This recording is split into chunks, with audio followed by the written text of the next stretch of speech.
can't think of anybody, as a matter of fact, that in such a short time, the last time I saw you was in London, and you'd just started your film career.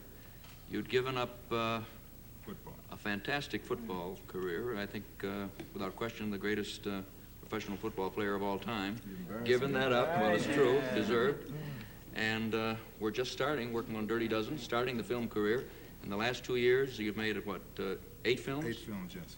And are a major star. It's really incredible. You just finished a film with Raquel Welch, I understand, in Spain. Yes. What was that like? You want a scoop, I know. You want a scoop, right? Well, there goes football forever. I just finished 100 Rifles with Raquel, and, you know, I know what you're talking about. I know you know. But really, nothing happened.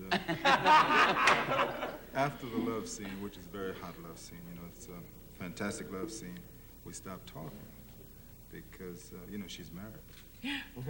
It's safest. That is the safe way. She's a great girl, though, really.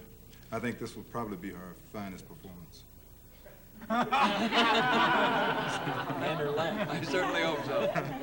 I think it's interesting, you know, with all of the racial problems that exist today, and I know your own personal interest in the problems, that up to this point, at least, you've avoided roles that have special racial significance. Is there any reason for this?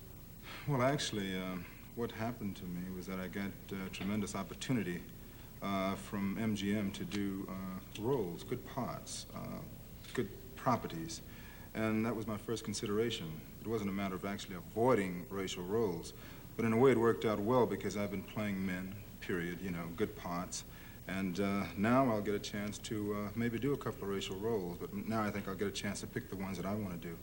I think mainly that you have to pick a property for that property. If it's a good property, whatever it involves, if you want to do it, you should do it. It also suggests something else, I think, that is a very good thing, that we're getting into a situation now, or a time in which it's possible for a person to be cast in a role unrelated to race. And you, and it's true of Bill, too, are moving into roles that might previously have been cast and given to a white man, and now Negroes are filling those roles without regard, you know, unrelated to the racial consideration. Yes, I think basically now we have moved to a position where a man can play a man, you know, a man can take a part. This is what we are trying to achieve, you know, totally in our society. I think Sidney and Bill and James Earl Jones have, you know, led the way in this area. I have benefited basically by what they've done, so I'm taking full advantage of it. You know, I'm playing all kinds of characters, you know. In fact, my next film, I think, will be Lions, Three Christians, Nothing. I will play opposite one of Which part do you have in that? Well, I'm going to be a lion. Oh, I see. You know, Sidney really paid his dues all these years. As you say, you're benefiting through much of the work that he did in all the early years of his career. Really paid his dues. Well, basically, what he did was show that people like quality, you know. This is what it's all about.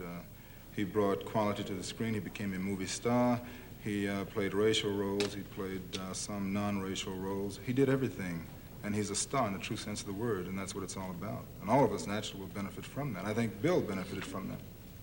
Do you find, is it the same or different working out your strategy or your approach to playing football and working in films and in the other business ventures you're involved in now? Well, let's say if I take a page from your book, Hugh, success, the formula for success doesn't change that much. Football taught me a great deal about myself and also about the world of business. And I could apply certain principles that I learned there in the movie industry. And I think you have right here a few people who are very diversified, and the formula doesn't change. The profession changes, but the formula doesn't.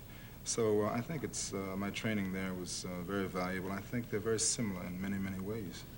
You're deeply involved in something else that I find very interesting, related to the racial problem. You've helped establish a new organization that is doing, I think, in many ways more good in the ghettos than almost anything else today. And I think some of the kids might be interested in hearing a little about that. Well, basically, we started an organization which is an organization that concentrates on the development of black people economically. After much research, it doesn't take too much, we realized that the country is a capitalistic country.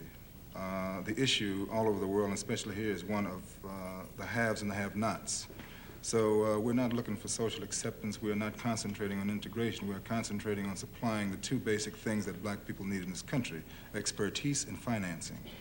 This has never been done. Until this happens, black people will always occupy a secondary role in the economy. So we're trying to supply as much of that as possible as our main goals. And secondary goals are scholarships, summer programs for young people. And we figure that in a few years, the idea of economic development will have spread throughout black communities, and there'll be no need for formal organization. This kind of program, the emphasis on economic self-help, requires, however, a certain amount of patience, and quite understandably, a great many black people today are tired of waiting. Do you find as a result of that you're getting the kind of acceptance in the ghetto areas that you would hope for? Yes, it is a educational process that must take place. The fortunate thing is that there have been many, many other methods used, but there's never been a method like this. People are sometimes slow to catch on and to understand it, but after a while, you know, you start developing more and more because it's a solid program, and it's going to take a good 20 years to have it catch on, I think, like it should, you know, because we're talking about economics and power. All right. Have some champagne. Beautiful.